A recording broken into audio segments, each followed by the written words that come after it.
there's this moment where you're just in the woods and you realize that you got there by yourself. Like you controlled your own self to get yourself there. You didn't have anybody like trying to huck your wheelchair over a log, or, you actually like rode out into the middle of the woods and nobody treats you like a baby there. Like outdoors people are awesome. They're like, you fall off your bike, they're like, cool, let's do it again. 3, 2, 1, 0, and liftoff.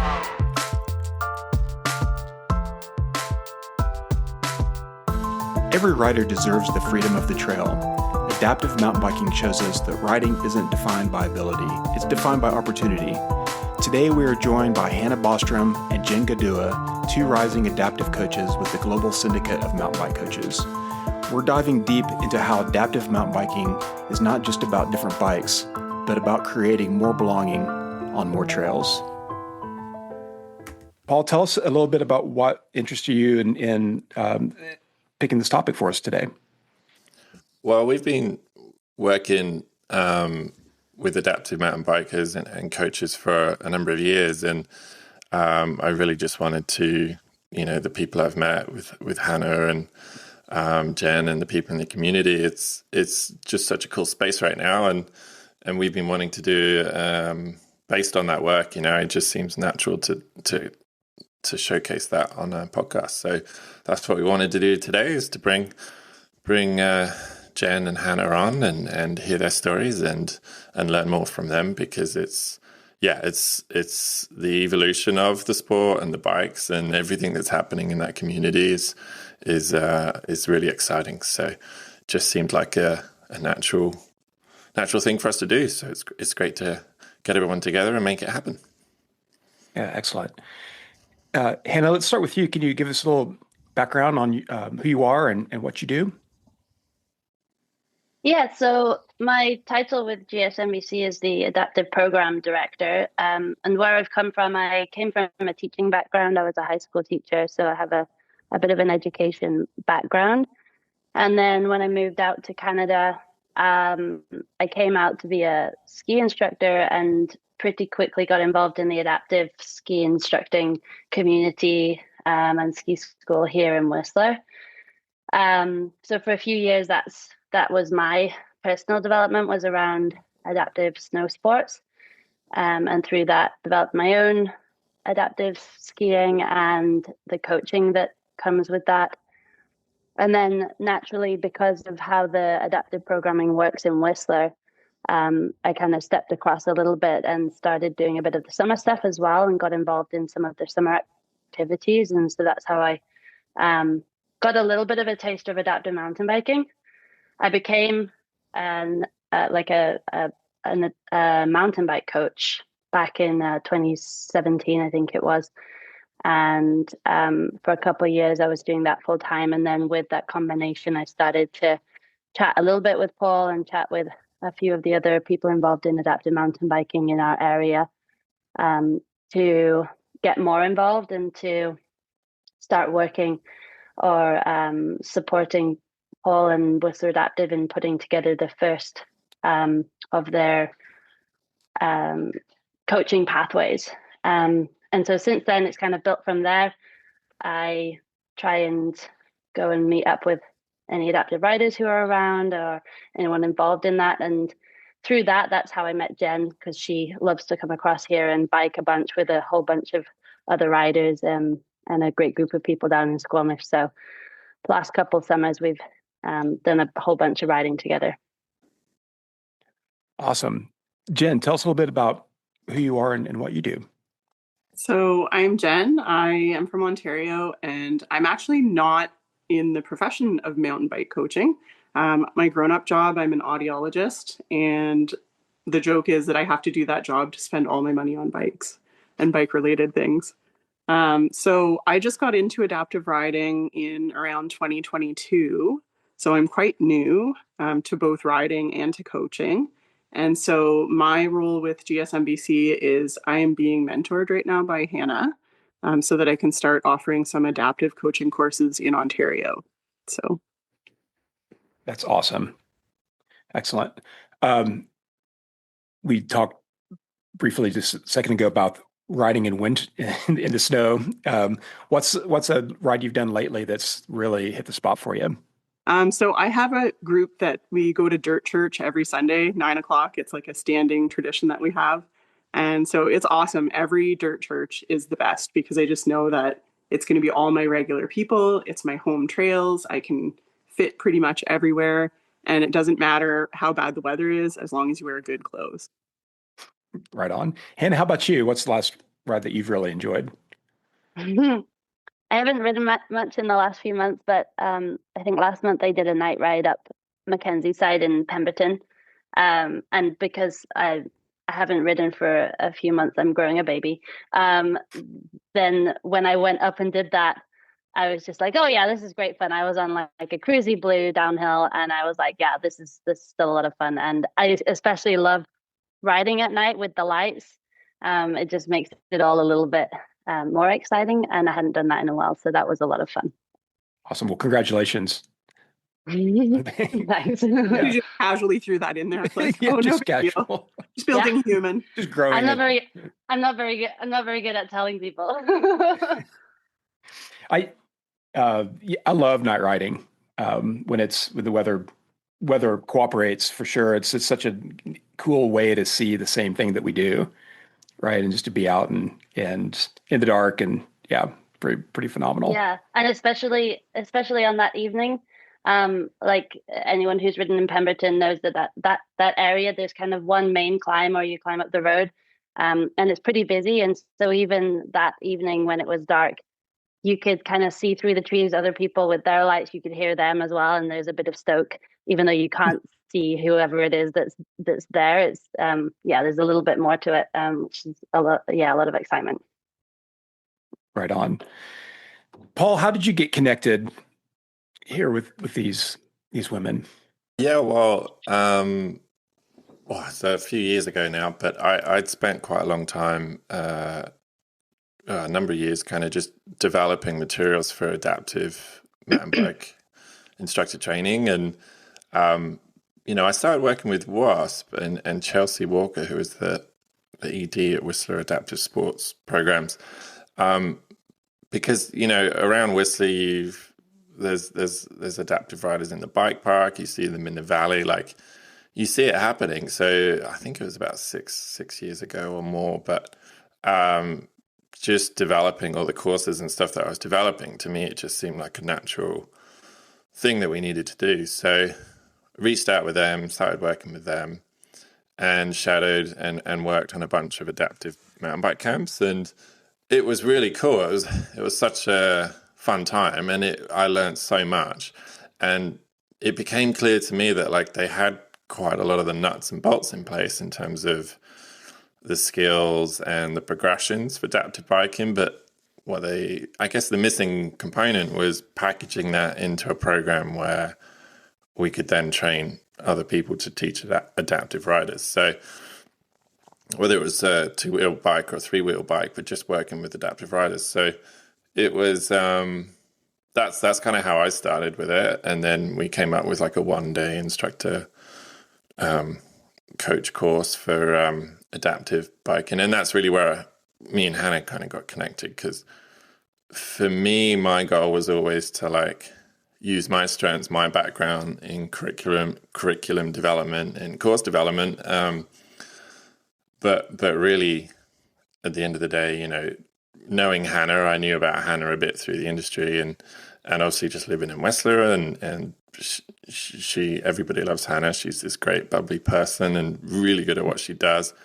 And I always felt like, I wanted to get this going and then essentially pass the torch to someone that's got more experience in that space and more knowledge in that space and can essentially sort of carry it on. So yeah, that's where we got Hannah involved and started working with Hannah, and that was sort of a few years ago, and now we've got a one-day apprentice coach course for adaptive coaches, and then a 3-day level 1 intermediate coach course for adaptive coaches. So, and then plans to keep building that and growing that in the future, and we've just released an online adaptive coach course, which is really exciting because for us it's hard to reach all these communities and get that education, that information out there. So for us, the online piece was a big goal to kind of tick off. So yeah, I started working with Hannah, and very quickly I realized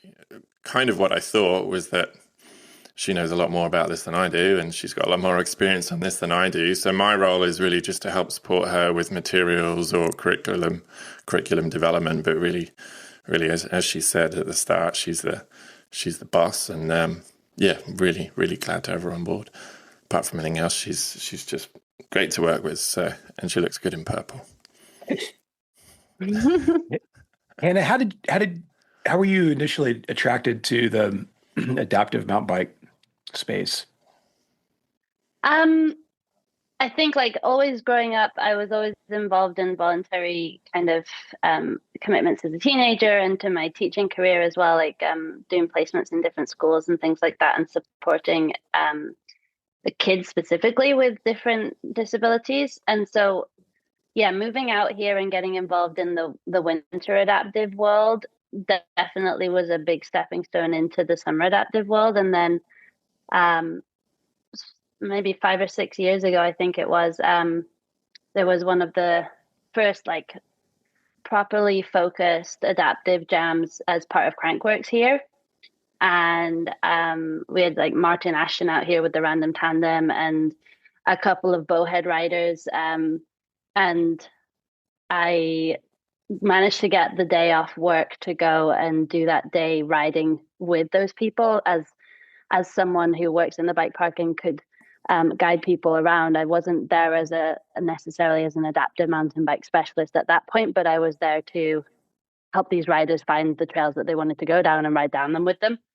And so on that day, I went down Crank It Up in Whistler Bike Park with 2 bowhead reaches following me, and it's the first time I had ridden with a motor sound in the background, which is a little bit alarming to start with because it feels like you're being chased down by a car, because they are pretty loud. But then, yeah, so riding with them and having them ask a couple questions, and it turns out one of those guys I've ridden with a whole bunch more recently, and I didn't realize until this year that it was our friend Cole from Bowhead. And so yeah, 6 years ago was riding with him, and he was saying, "Can we go and do this drop? Can we go and do this? Can we go and do that?" And it wasn't really a question of can we. It was like, let's just go and have a go and see what happens. And so that day, especially like being given that day to go up and do that, I was like, okay, yeah, like a lot of this is just about supporting the riders who are riding and getting into these spaces, and then building from there. Because like Paul said, there's always been these adaptive riders around Whistler. We've seen them for years and years and years, and there's more and more definitely with the advance in technology. But being able to kind of support and find ways to make places more accessible or make resources more accessible or anything like that, definitely was in that moment. I was like, yeah, I could get involved in this. And I was driving home one day and Paul rang and said he wanted me to get involved. And it was a little bit daunting because he says I know a lot more than him, but I still don't feel like I know that much. But I was like, I guess I could. I have some connections, and a lot of it is about using the people that you know with their knowledge as well, and getting those people involved. And so even just that day meeting a bunch of those adaptive riders and other adaptive specialists was key to getting more people involved in helping develop what we've been developing. And I think that was key for us too, was like making sure through that whole process that we were working with adaptive riders and that community and really getting their input. Because, you know, I remember it would have been one of the early days when I lived in Whistler and I was riding down A-Line. I always remember this. And I'd pulled over for some reason, I can't remember. And then just as I was about to drop in, Stacey Cohout, that was a 4-wheel rider here, like he just comes down. And this was literally, I think it was the first summer I lived in Whistler, so I hadn't seen it before. And just, you know, killing it on A-line on this four-wheeler, and I dropped in behind him, and it was the coolest thing I'd ever seen. And that's what sort of, for me, sparked this idea that, like, why are we not seeing this anywhere else? And then a similar thing happened when I was working with WASP. I was like, why is there all this adaptive mountain biking around Whistler and not really anywhere else? And it kind of occurred to me how much, because of all the wide sort of machine-built trails and essentially bike parks had opened up. Maybe sort of unknowingly, they'd sort of opened up this space where you can fit three-wheel or four-wheel bikes. And that's, I think that's a big part of it. To Hannah's point, is the coaching is a key component, but I think that the terrain is a key component too, because we need trails that fit three-wheel bikes or four-wheel bikes. So that always sticks out in my mind. It was the coolest thing I'd ever seen.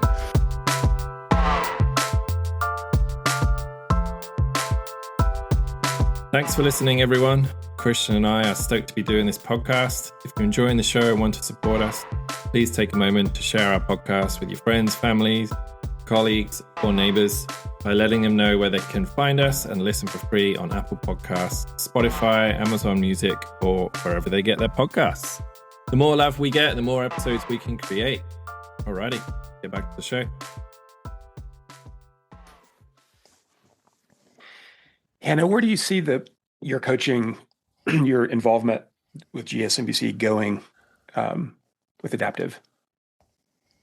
It's funny because a lot of the time when I speak to people about the job that I'm in, my main goal is to work me out of a job and to work maybe Jen or somebody into this job who is an adaptive rider, who is experiencing that. And that's always been on my mind since Paul asked me. When he asked me, I was kind of like, oh, there should be an adaptive rider in this role. But I also did recognize that the number of mountain bike riders in the world compared to the number of adaptive mountain bike riders in the world is hugely different. And as a result, the number of mountain bike coaches in the world compared to the number of adaptive mountain bike coaches in the world is also hugely different. And so it's while adaptive mountain biking is fast growing, the space for adaptive coaching is still quite small. And obviously we're trying to build it and we're trying to make it more accessible universally or internationally. And so ideally there's a point at which we have a whole bunch of adaptive riders who are coaching adaptive riders, which is why I was so excited to have Jen super keen to get involved, because there's loads of people who definitely I would love to have involved, but like she said, she has another job as well, and a lot, like at this point it's difficult for someone to maybe commit to being full-time involved in that adaptive biking space. So yeah, for me the future is to be able to pass off the main roles to adaptive riders, but to still be able to support that, but also to keep working, because like Paul and Jen have mentioned, it's a fast growing and fast developing sport, especially due to recent technologies. Like Paul was saying, following this four-wheel bike with Stacy riding it down a trail, like it is wide, and that one is purely gravity driven. And so to now have more and more bikes available that are managing narrow and narrow terrain and way more capable in more technical terrain and higher consequence terrain, like there's a huge change every year in what we're seeing from adaptive riders and from adaptive bikes. And so I think acknowledging that it's ever changing and being able to manage that, because mountain biking has been around for a long time, and yes, it is developing all the time, but the changes in mountain biking are not as huge as the changes in adaptive mountain biking. So being able to acknowledge that, being able to use and refer to all of these different specialists, adaptive mountain bike companies, adaptive riders, and other adaptive adaptive coaches to keep building relevant content. I think yeah, we hope to have a level 2. Like Jen's super keen. We've got another couple of people who are really keen in building up the next level in the pathway and to continue with that. Awesome. Thank you. Jen, how did you get involved in adaptive mountain biking? So I had a spinal cord injury in 2021 in June. And prior to that, I was really involved in trail running. And that's pretty much where my entire social circle and identity was based. And it just disappeared overnight. So, there's a lot of people that you probably ride bikes with that you don't do anything else with, right? So it's not that these people weren't my friends, they just were more my trail friends. And so once that wasn't, something that I could do, most of them just sort of dropped out of my immediate social circle. And so, adaptive riding didn't come along right away, but it actually started as a bit of a joke. So somebody had sent me an Instagram reel of someone just barreling down this hill. It probably was Cole or Guga or someone. And they sent it to me with like the line saying, "Oh, you'll probably be doing this in no time." And I remember showing my husband, Dan, and he was horrified. He was like, "Absolutely not." And in my head, I was like, "Absolutely yes." So, it was something where I sort of started following some riders online and, seeing things pop up. And pretty shortly after, I saw they were going to be hosting a women's camp in the springtime in 2022. But I had just gotten back to work, so I really couldn't take the time off. And I didn't get going out there until the fall of 2022. And that was actually my first solo trip as a wheelchair user. And I just didn't know a single soul. And I decided to go to Rocky Mountain Adaptive in Alberta. So they have a pretty big program there. And they were running an event with, I think there were probably around maybe 10 female riders going to this camp. And it was awesome. So I, at that point, was like, this is my thing. I can do this. I got into the outdoors in a way that I hadn't been able to do in like a year and a half. So it was really, really powerful. It was really special to see, everybody else also sort of experiencing the same thing. Like there's this moment where you're just in the woods and you realize that you got there by yourself. Like you controlled your own self to get yourself there. You didn't have anybody like trying to huck your wheelchair over a log or, you actually like rode out into the middle of the woods and nobody treats you like a baby there. Like outdoors people are awesome. They're like, you fall off your bike. They're like, cool, let's do it again. So I was hooked and I instantly figured out that I had to get a bike. And about 6 weeks later, Dean, this guy from Bowhead, delivered a bike to my house, which was really awesome. And then I had to stare at it for the whole winter, not being able to ride, No. other than once in a blizzard, which I don't recommend. And then, the next couple of seasons for me were really just about riding as much as I could, right? So I think pretty immediately after that camp, I started thinking about the fact that I was really privileged to be able to travel across the country to go and learn how to ride a bike. And also just recognizing that there's so many people that don't have access to adaptive sports. So everything that we do is expensive, right? Like you can't just go get a bike or go rent a bike. It's something where you have to be able to go to a program. And so just not having that available on this side of the country, I just made it my mission. I was like, I'm going to learn as much as I can about biking so that I can figure out how to get this happening closer to home. And, part of that in the beginning was just me, like, I have to learn how to ride this and ride it reasonably well. And that seemed to work out, even though I'm not really athletically inclined. But for some reason, the bike just worked for me. It just clicked, I think it helped that when I was relatively new and had only ridden once and then maybe a handful of times, I went to Squamish to a ride camp. And when you learn in Squamish, everything seems no big deal after that, right?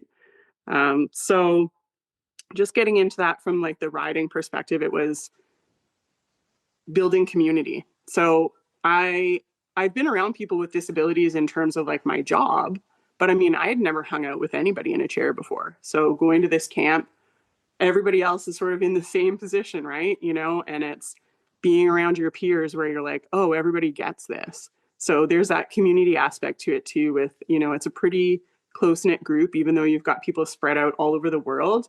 You could ask, one rider and be like, oh, do you know somebody who rides in, Spain? Or do you know somebody who rides there? And they would like connect you with them so that you could find out if they would take you for a ride when you're visiting. So I think that's a really, really cool aspect of, adaptive riders getting to know each other. Awesome. Yeah. Thank you. Can you describe for us your bowhead bike? Yeah. So I actually am very spoiled. I have 2 bowhead bikes. Right now I have 3 because I'm sort of regifting one to someone. But the first bike that I rode is the Reach, and it is the full e-bike that Hannah was talking about.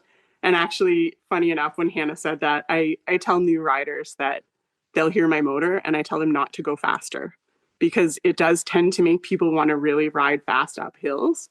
And so sometimes they kind of panic because they hear the motor. I'm like, just ride your speed. I'm not going to run you over. So my bike basically has 2 wheels in the front and 1 in the back. And the cool feature about the bowhead is that it's got articulating feature in the front that you can remove a pin and the whole bike will move.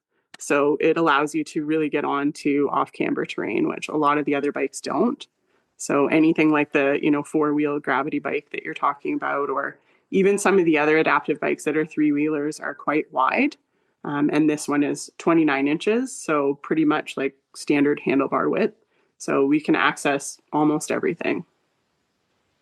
And can you describe? Sorry, I was just going to say, Christian, when you were describing the bike, it was making me think of like when I started working with WASP, it was like 2020, I think, or 2021. And like that difference in the last 6 years, because most of the adaptive bikes, at least in WASP, had no motors.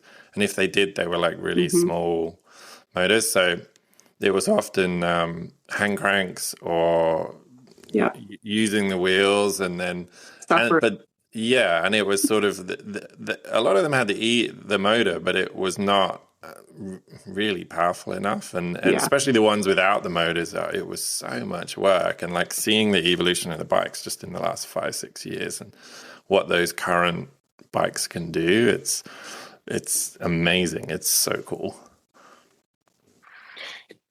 Jen, I think a lot of us that ride mountain bikes take the act of going for a ride for granted. Like it's easy just to grab your bike, throw it on your truck, and can you go ride and, high fives and whatnot. Can you describe to us what going for a ride involves for you? So there's nothing spontaneous about it unless I'm going, in my neighborhood. So generally, if I'm getting ready for like a weekly ride, I'm doing everything the night before, including like making sure that my gear is out and where I need it to be. So a lot of us like find that we waste a lot of time, going up and down stairs in a stair lift. Like if you leave something upstairs, you're not going back for it. So if you're going out, you need your gear to be, where you're going to be and not leave it behind. So usually I lay everything out the night before. In terms of getting the bike ready, I'm fortunate enough to have a bike e-rack that lifts the bike for me. Prior to that, I had a rack on the back that was hand cranked with a jack. So I would have to either get the bike sort of one wheel up onto the rack and then roll it. The bike's about 100 pounds. So I can actually do that myself, but I would usually get someone else to help me put the bike on. Which in the winter, nobody really likes putting bikes on the rack in the cold winter. So I would have to sometimes, negotiate some favors from my household. But yeah, load the bike, get all your gear, take it out, get it ready. And it just everything takes a long time. Getting ready, even getting dressed takes longer. So you can imagine like if you have to put on some rain gear over top of your base layer, like for me, it's like, here we go. You feel like a little kid, you get all your layers on and then you're like, Mom, I have to pee, which it's just, I think that's one of the things that I miss most about just spontaneity of being able to go out somewhere and not having to plan for it, just being able to sort of run down the stairs, grab your stuff and run out. It's everything is a production now. And so there's a lot, I think, that goes into it behind the scenes that I think people don't see it, even if you ride with adaptive riders, unless you go to a camp with people or, unless you're really immersed in it. So if you just show up at the bike park or show up on the trail and you see someone riding, you've not seen the prep work that goes into actually getting out there. It's kind of wild.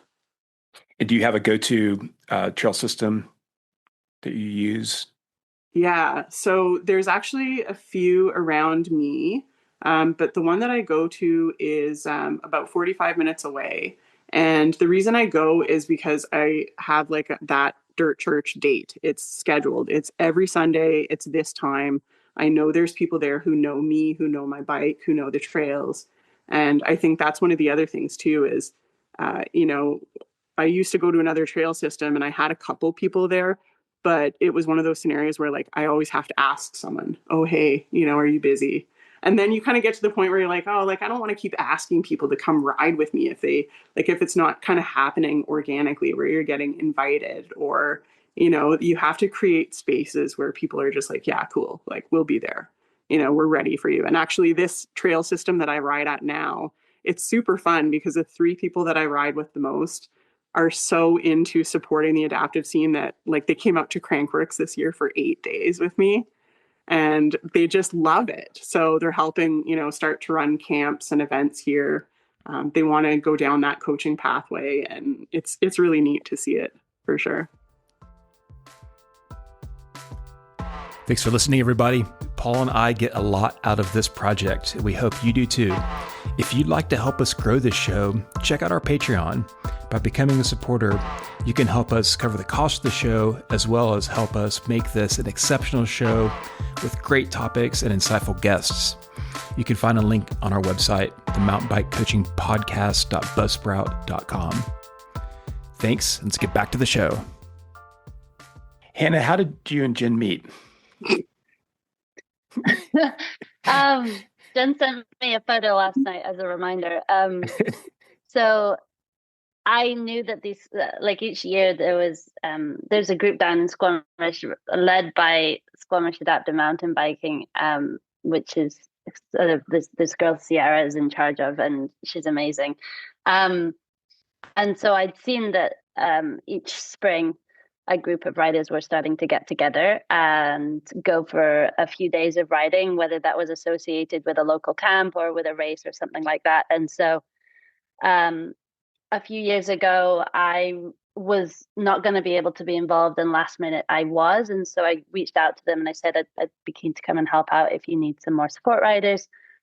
And so I headed down, and for 3 days I rode with this group, and Jen was in the group. And honestly, even though there must have been 6 or 7 adaptive riders that year and a whole bunch of support riders, there's moments in those days where you get closer to those riders. And I think, was it on Half Nelson, or I think it was on Half Nelson, and Jen went off the side of the trail and rolled her bike a couple times down into this huge kind of ditch stream area.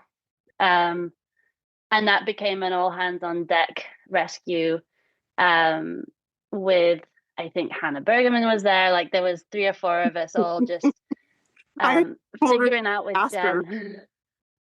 Yeah. I was like, yeah, Hannah, go faster. So that was our up close and personal meeting. We had been riding for a couple of days together, but it was maybe an hour and a half getting out of that ditch, and then a little bit longer getting down the hill. And so yeah, that was our meeting, and then we spent the afternoon in the clinic together, just making sure Jen was all good. And so since then, we've ridden together a whole bunch, again back in Squamish a couple times, and out in some other camps over on the island. And as a result of us meeting and chatting a whole bunch, Jen then put together this group of people who she was keen to do their coaching certification. And so I think it was last summer, 2024, that I headed out to Ottawa and ran a course for Jen and this group of 6 people who were keen to become level 1 riders. So yeah, she's been a huge part in getting stuff started over there, and getting me out there. But a lot of it is because she keeps coming to Squamish because it's amazing. It is. That's what a story. Hannah passed the hospital friend test. Very good. Yeah, we got to know each other pretty quickly. I was like, all right, she's cool. She's not making a big deal of this. This is, we're in the hospital with our Starbucks, like hanging out. I'm not even in the bed. Sierra's in the bed. We're just, having a little party. It was pretty great, actually. We did a good job. We're a good team. That's awesome. Yeah. Hannah, can you describe from your perspective what an adaptive ride is like?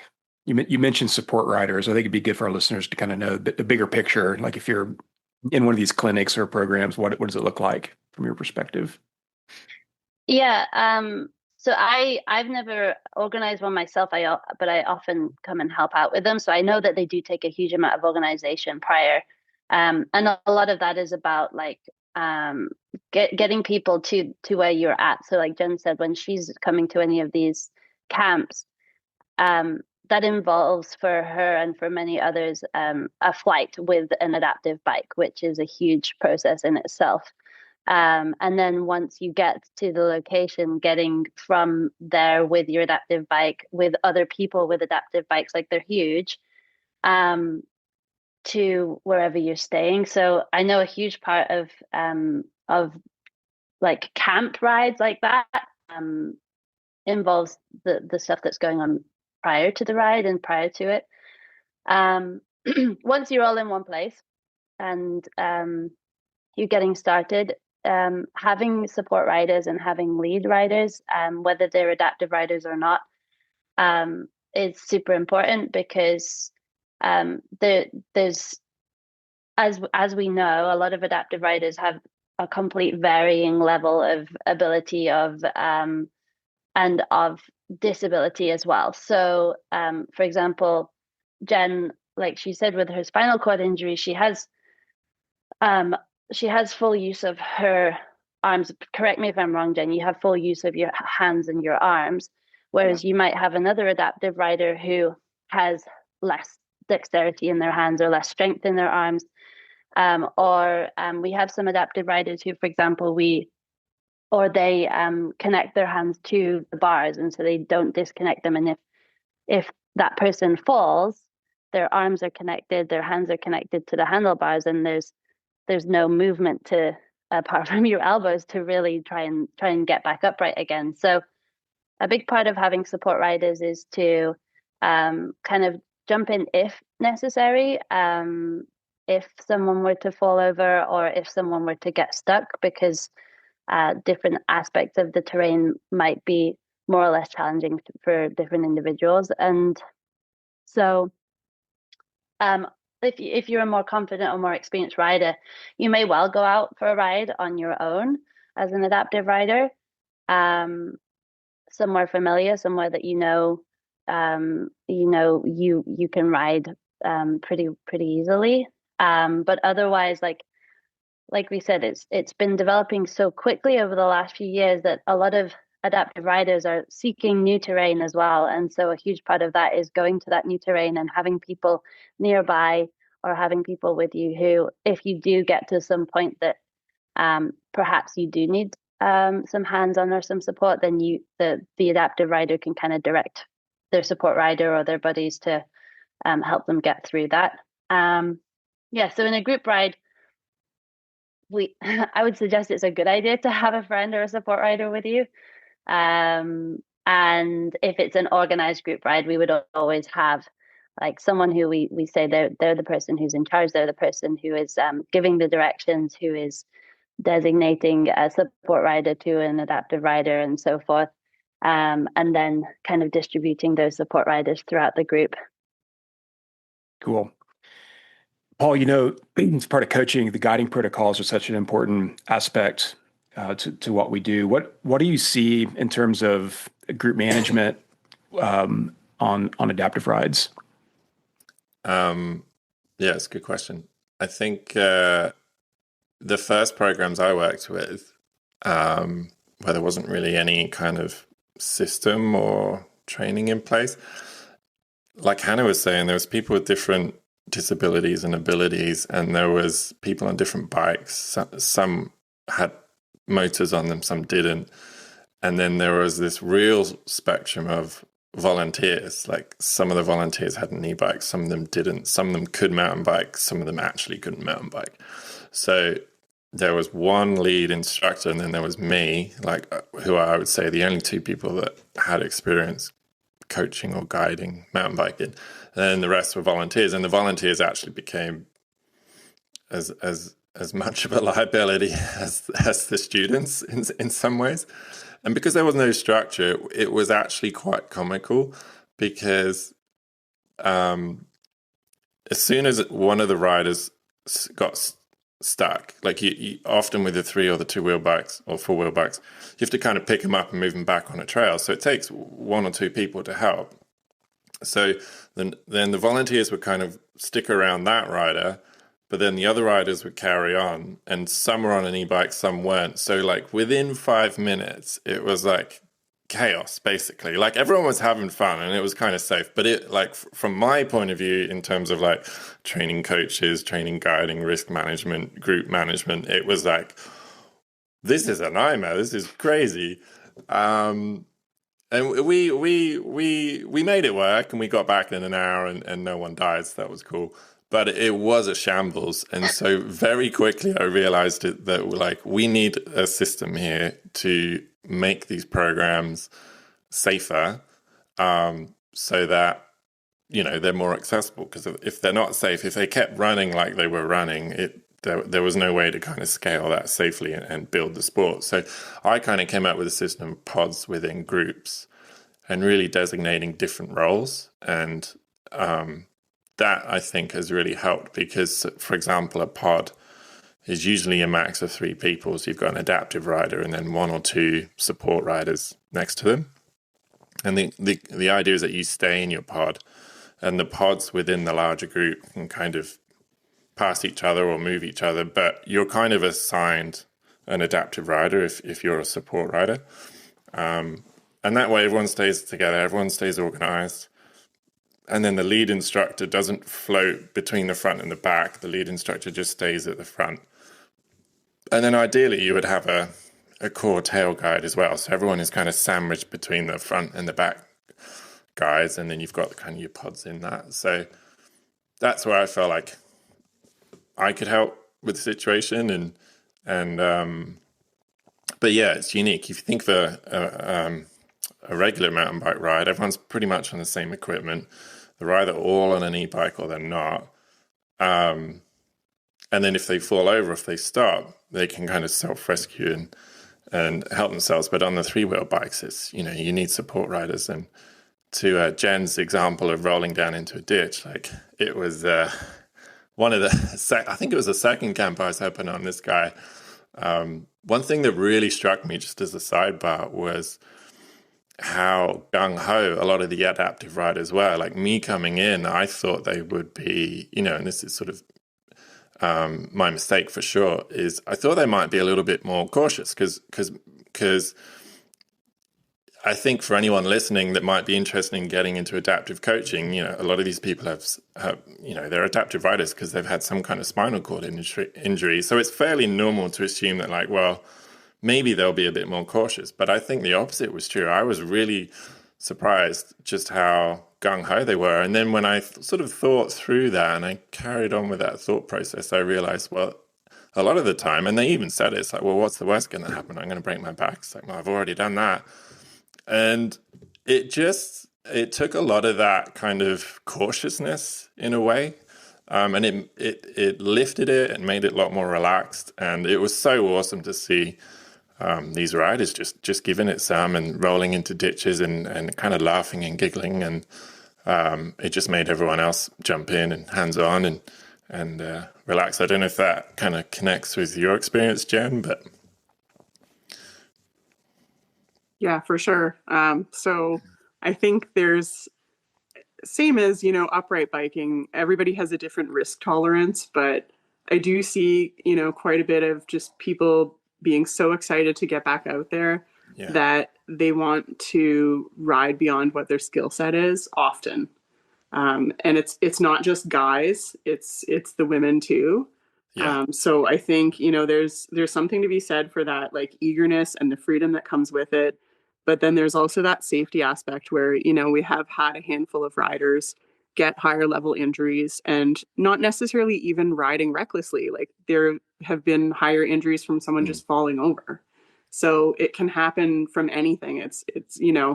We have to find that balance between, you know, having people ride safely and have fun and not try to over govern people. But I think we're still in that new stage where nobody really has the right rule yet for it. We're still developing it.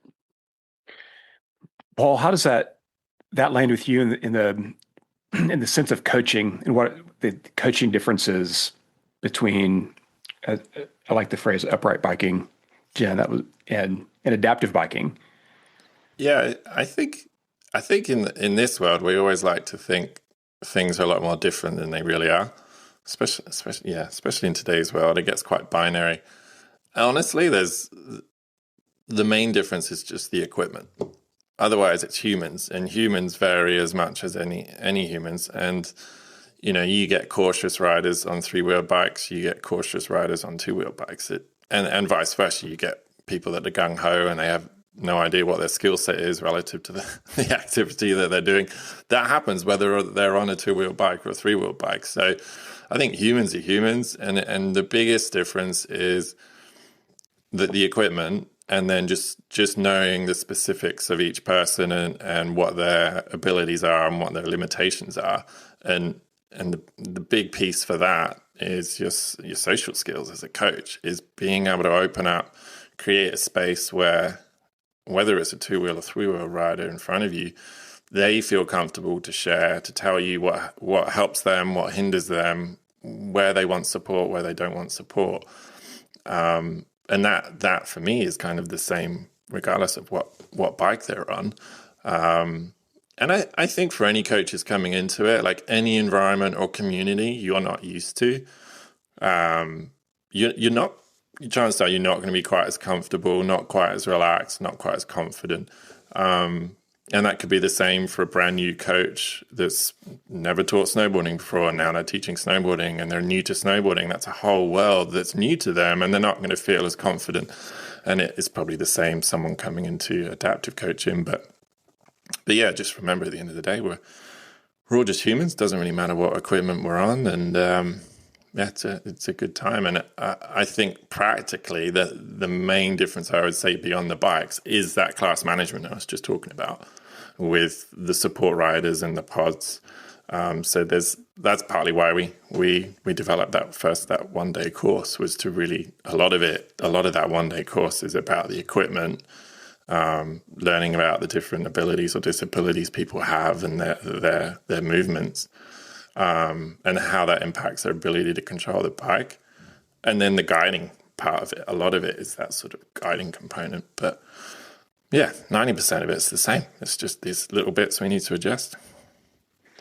Hannah, what tips might you give to a new adaptive coach that would be helpful for them in terms of translating what they do as a coach into the adaptive world? Mm.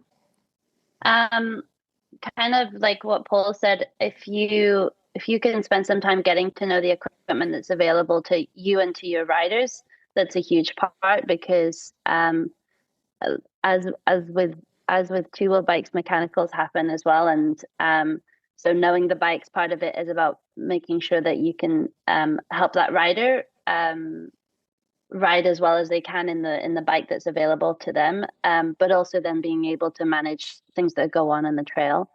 And then a huge part of it, it's been brought up already, but no assumptions, not making any assumptions around anything.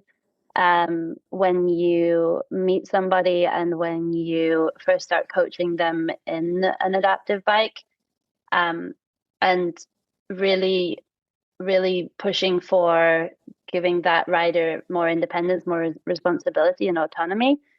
So a lot of the time, like when somebody falls off their bike or falls like off their upright bike or falls in a three-wheel bike, it's alarming to start with, and especially if someone is in an adaptive bike, they're usually strapped in, so they're not going to start moving around and getting away from their bike like maybe an able-bodied person would. And so not making the assumption immediately that that person needs help, or that they need the help that you're going to give, and being able to take that moment and give that person the responsibility to tell you what to do, even if you are the responsible coach in that situation. So, for example, when Jen had her huge fall, she took charge and she told us what she wanted us to do to get her out, and talked us through all the steps that we needed and where she wanted each of us to be and when we should all kind of take a break or whatever. And I think that's a huge part, the assumptions. Just making sure that you are coaching someone, getting to know them, and continuing to get to know them throughout your time with them, is gonna lead to the best success. Knowing the rider, knowing the equipment that they're riding, and giving them the independence and responsibility to be a learner. Thank you. You mentioned volunteers a bit ago. Why should someone volunteer on an adaptive program? It's a lot of fun. It's definitely a lot of fun. A lot like Jen mentioned earlier, a lot of having activities outdoors for people with disabilities is expensive. The equipment is expensive. The programming is expensive, and even just accessing wherever it is expensive. And so a lot of these programs do rely on people volunteering. And so firstly, just being available as somebody who can support. And for me, I think I think it's worth a lot of people knowing all of this stuff, even if they're not going to volunteer or work in an adaptive space, because like we said, there's more and more riders out on the trails, and it may be that someone is out on a ride and you come across them and they may ask for assistance, and so having a little bit of knowledge around it already is going to be really useful. But yeah, volunteering, it's a lot of fun. You do learn a lot, and even just the opportunity to kind of broaden how you see riding for yourself as well as for others is a really great thing that's coming from people riding in groups like this, I think. And like people are usually stoked to see adaptive riders out on the trails, and yeah, I think the more it can be seen as the norm, I think, is the better. Yeah, I think it makes you a better human and a better coach, hands down. Like the more sort of different communities you can interact with as a coach, that's just going to improve your social skills. And from a coaching point of view, that the different equipments, different group dynamics, different class management components, like that's all going to make you a better guide, a better coach. So yeah, get out there. Don't be shy. Just jump in. Jen, you've wanted to ask about any standout moments you've had being coached as an adaptive rider. Are there anything that's kind of stand out in your memory of something somebody did as a coach that really helped you? Yeah, so I think, for me, being coached by a peer, so being coached by somebody who has a disability and who, is in this bike, it hits a little different. And that's not to say that, we don't want able-bodied adaptive instructors. We want and we need you, but we also need examples of our peers riding these bikes and being able to coach us through those scenarios.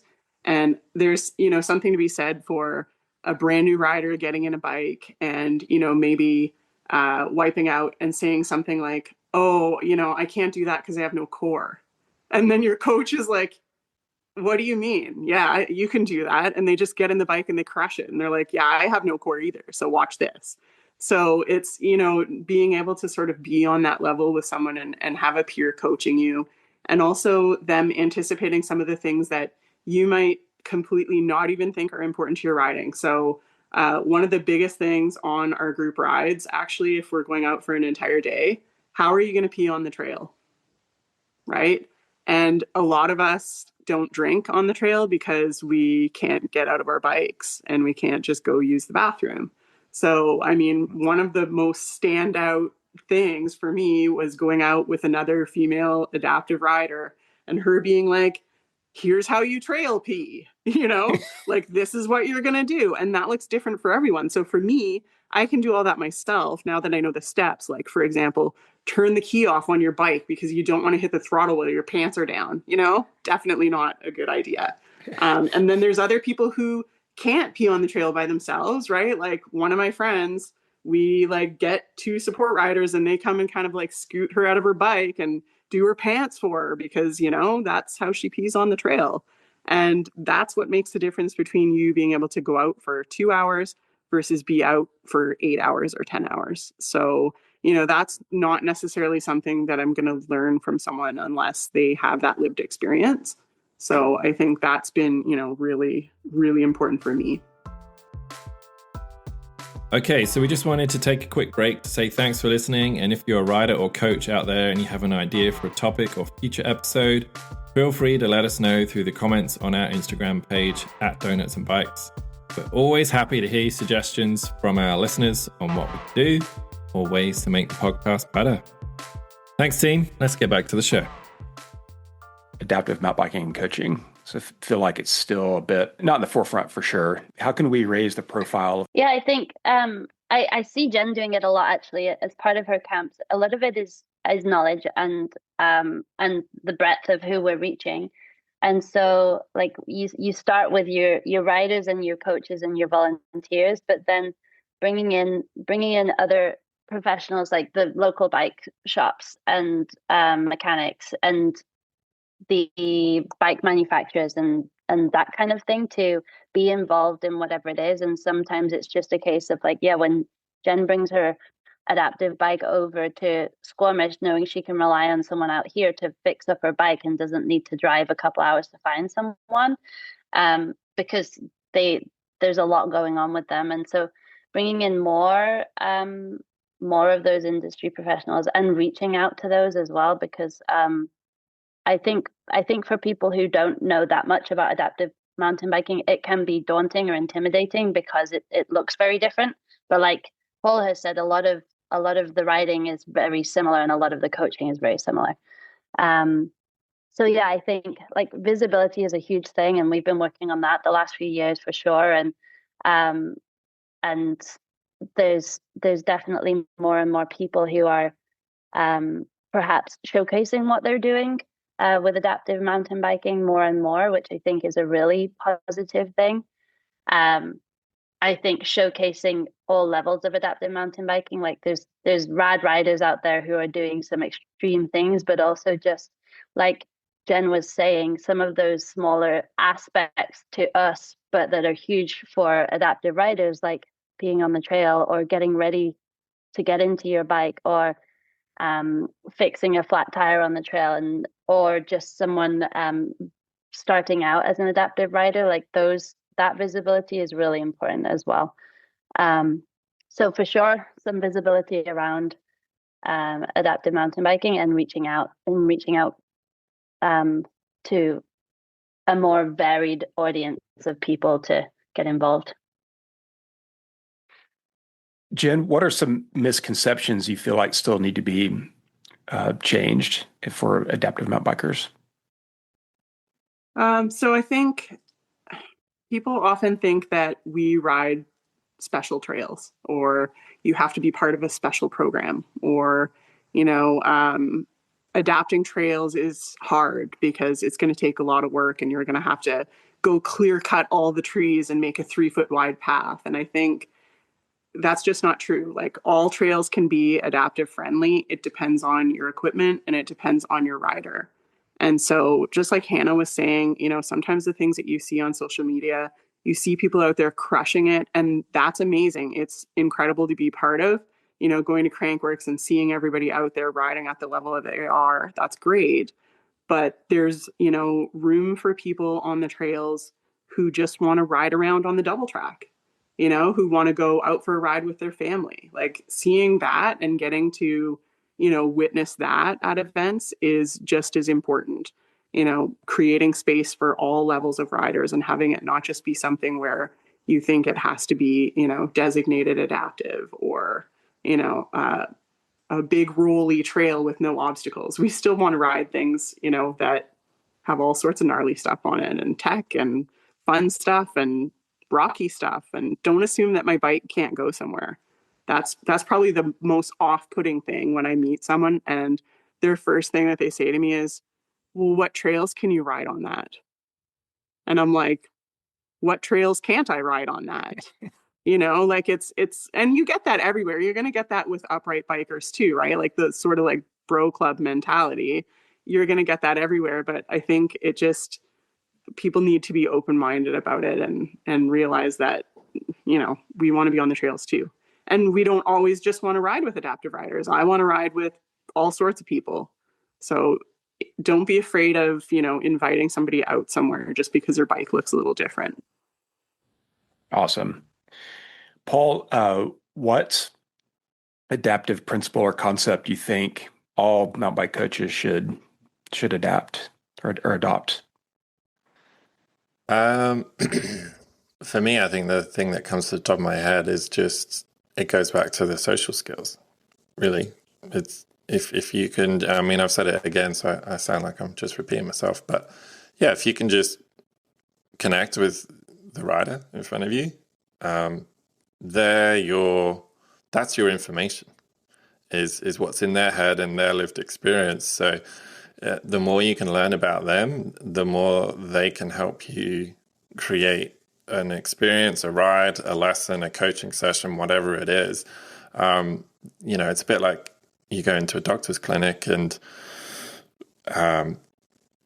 if you don't get to tell the doctor anything about you, chances are that their diagnosis isn't going to be very good. And that's where, doctors literally go to a lot of training to learn how to get, good doctors, because we all know there's a lot of crap ones. But if they're doing their job right, the most information is inside the brain of the human in front of you. So if you can find a way to connect with them and get that information from them, then you're equipped. You're equipped to help them, support them, guide them, whatever it is. So yeah, just try and work with that human in front of you. And I think for the coaches out there, it's just it all just goes down to the toolkit as well. Like we always say, sort of the coaching toolkit, like the different sports you can coach, the different user groups you can coach, different bikes you can ride.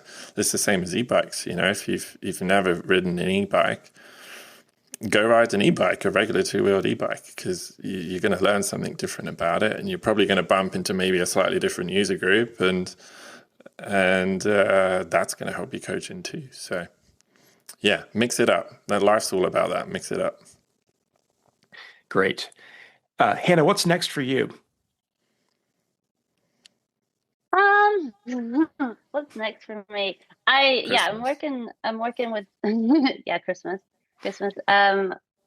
Working with Paul a little bit to keep building what's coming up in the next few years and to get things ready. Like my biggest, it's not a big project. I'm not trying to make it sound difficult because it's about Jen. But what I mean is, like, my biggest goal at the moment is to get Jen trained up like fully, because I think she's going to be a huge asset for us, and delivering that content. Like we said, like having someone who has lived experience and is an adaptive rider delivering this content is super important. And so making sure that Jen feels confident and ready to deliver everything that we're asking her to deliver, and finding more people who are keen to do that. Like that's one of my main goals is kind of that side of things, is making that part of it bigger. And we have quite a few good connections, and like I said, lots of people have jobs, and so it's about, yeah, I've managed to persuade Jen. She was really keen anyway, but managed to persuade her to give up a day every so often to share that knowledge and get more people involved, because it was missing perhaps out near her. So that's what I'd say is the biggest thing is yes, we want to develop this pathway for sure, and we don't want to do it too quickly and make mistakes and risk what we're building. And so at this stage, like, people are going for rides, and lots more people are getting involved in adaptive riding. So definitely focusing on getting more people trained at that level to introduce people to biking, I think, is super important. Thank you. Jen, what about you? What's next? In all my spare time. In all your spare time. So I'm actually working with the Hand Cycling Club of Canada. And there's a core group of guys who have been riding for probably like just over 12 years. They were on some of the original bikes that they put out. And one of my goals with working with them is just to start creating some connections between the different groups that are out there, because there's all these little, groups and clusters of people who have knowledge that they can all share between the groups. And I think that's been really, really important over the last couple of years for me, is just finding out who those people are to share information between, so that you're not having to reinvent things, and so that you're, like, there's room for everyone in this space. And I think we don't need, instructors being pumped out to have more numbers. We need quality, of the content that you're creating. And so, that's really what I'm excited about too, to see coming through in the portal and seeing the, written materials, and having done my first adaptive apprentice coach course with my 3 main riders. It was awesome. They loved it, and the feedback's been really good. We've got a group here that's keen to have a bunch of their support riders take it, and they're seeking some grant funding, so that they can have a fairly large group. And just making those connections between, I've got several riders in my province that some of them lived within an hour or two of each other, and they didn't know each other. And so having them meet up at an event, we hosted a camp in May, and we had 4 riders and 6 people come to a demo. And then we hosted one in October, and we had 24 adaptive riders, which is insane. Wow. Like, it's a massive turnout of people in such a localized space, that it's like, we know that people want to ride and people want the opportunities, but things fizzle out if you don't have glue between all those groups.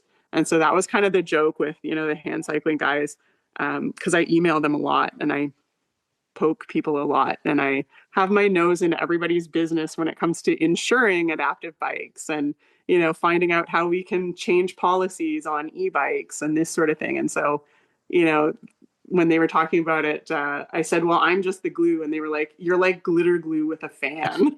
And I was like, okay, well, I'll take that as a compliment. So that's a great analogy. That's kind of what I want to do, is I want to be the glitter glue in the fan of just like gluing everyone together in the adaptive community. And, I think, yeah, it's really exciting. It's a really exciting time to just be involved and to get to ride with people and to get to take people out. Like, that's even better sometimes than riding myself. It's just seeing people get to experience that.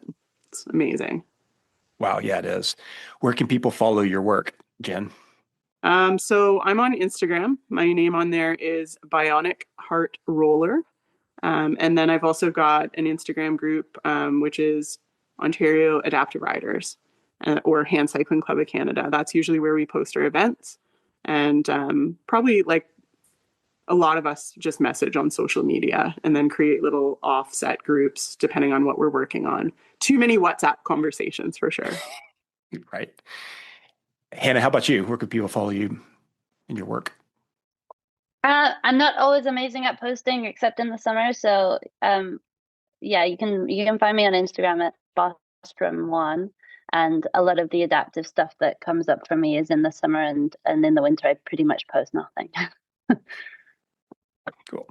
Paul, if coaches out there want to get involved with adaptive mountain bike coaching, what should they do with GSMBC? Well, first of all, they need to go volunteer for programs, because step one is we need to, in my mind, we need to make the sport more accessible for people with disabilities, so that they can get on an adaptive bike and experience it. Because you need to for coaches in a coach certification pathway system, whatever you want to call it, you need a certain critical mass of humans, because until we have enough people riding adaptive bikes, a small percentage of those people will actually want to take the next step, and then, well, okay, I love adaptive mountain biking, I want to coach others adaptive mountain biking. There'll always be a kind of a smaller segment of those people. So until you grow the sport enough, you won't quite hit that critical mass where you can then really develop that coaching pathway. And we are getting there for sure. Last few years has been brilliant. So I think for us, the goal is to keep finding ways to support adaptive coaching programs in the area, and volunteers are a big part of that.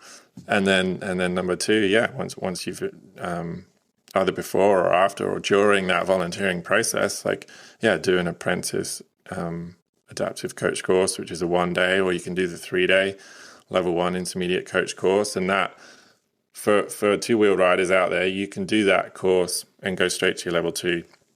That will count as your level 1. So you can either have the adaptive level 1 or the two-wheeled level 1, or the online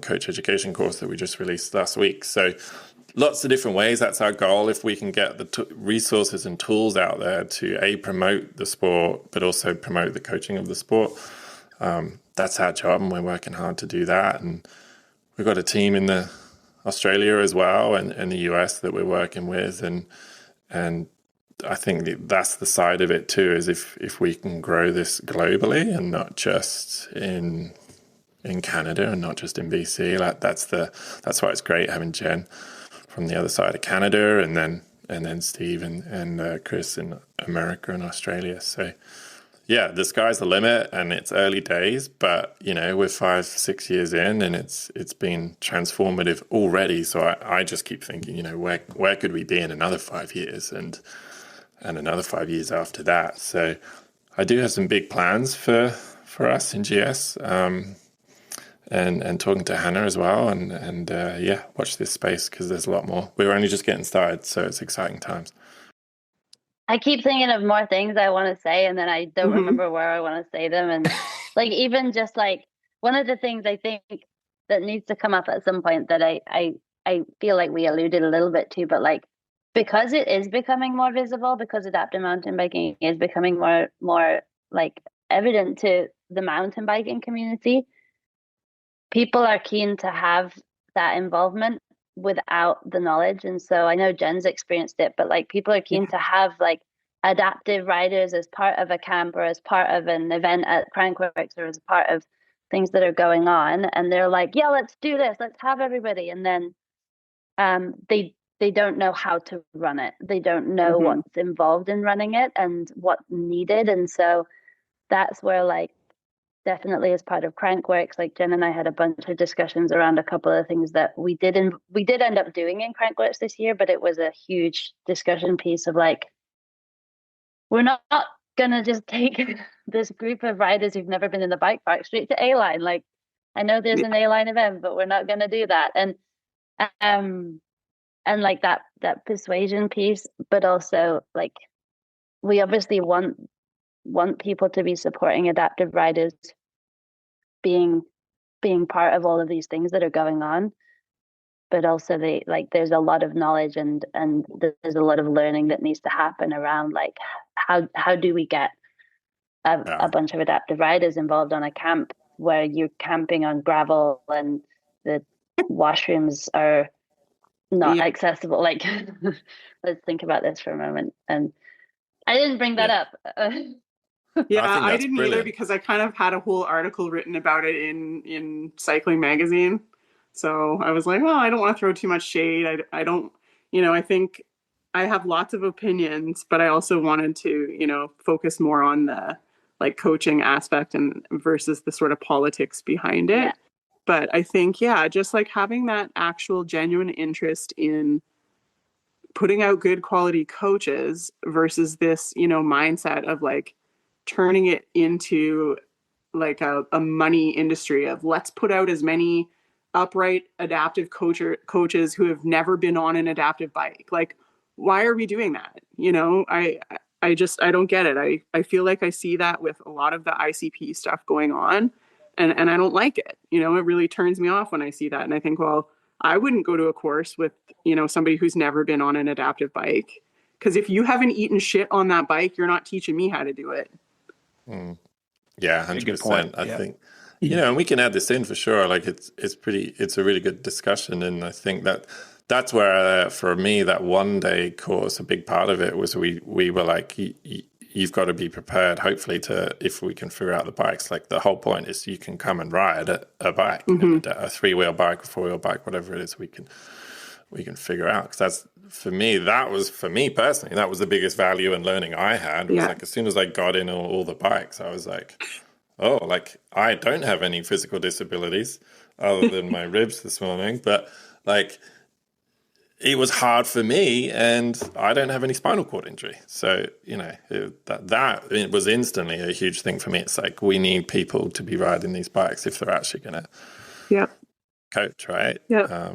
And we're starting to collect people. We're starting to get volunteers who are super keen. And, I had a couple of OTs come out to the last camp, and that was amazing. We had 2 mechanics come out. And so starting to build this little like network of people where, people are happy to do it. I think sometimes people are a little bit hesitant to get involved because, what you don't understand, or people don't want to look stupid doing something new, I think. And, Hannah, I think I had this conversation with you, but like, even when it comes to accepting riders into camps or the profile of who we think an adaptive rider is, we had this girl come out and ride with us in May, and it's her mom who I talked to on Instagram because she had a brain injury. And so she doesn't have much verbal output. She understands a lot, but doesn't have very good speech.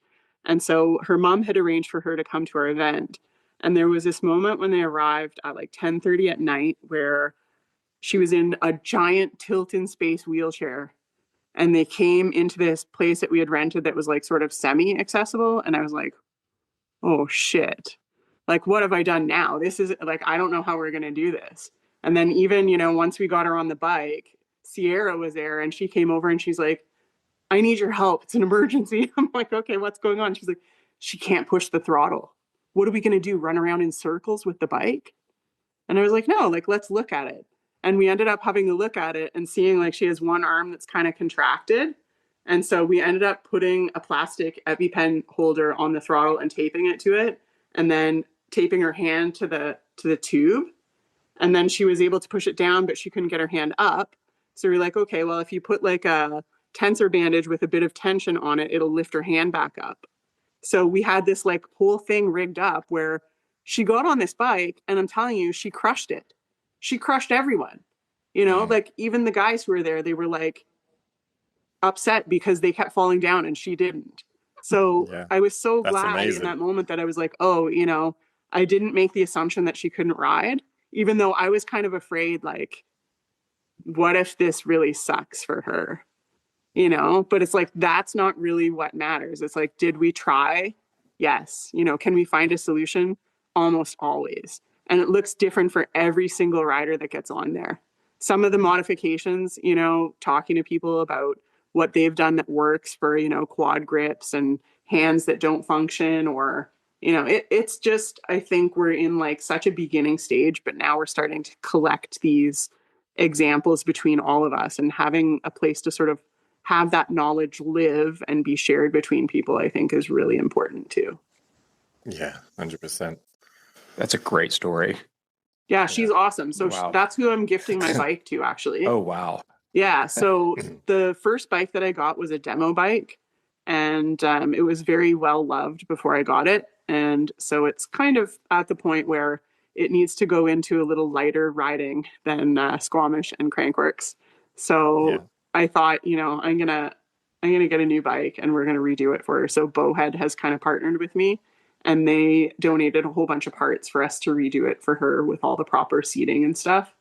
So it's insane. And like, since she got back on the bike, she's speaking almost in full sentences.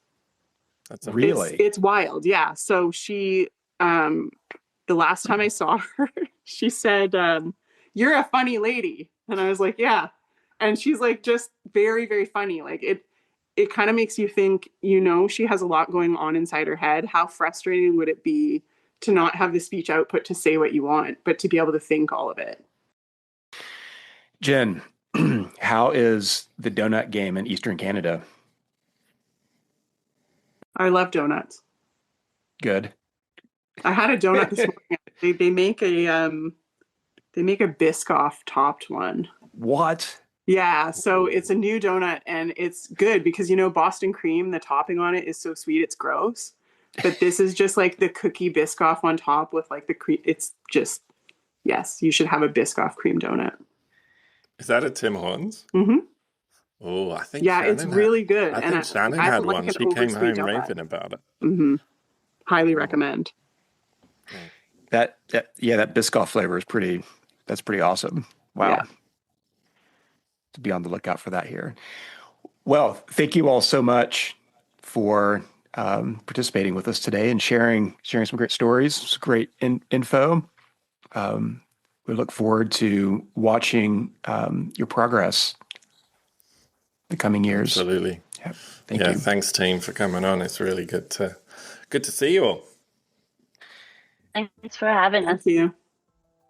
All right. Thanks. All right. We'll cut it there. Woohoo! All right, that brings us to the end of another episode of Donuts and Bikes. We hope this conversation with Hannah and Jen elevated your understanding of adaptive mountain biking and adaptive mountain bike coaching. We like to think that riding bikes isn't rocket science. It's really more about the pros and cons rather than the rights and wrongs. Please take care for using any of this information discussed in this episode, and you can find our full disclosure at our website, themountainbikecoachingpodcast.buzzsprout.com. Stay safe, ride smart, coach smarter, and we'll see you next time.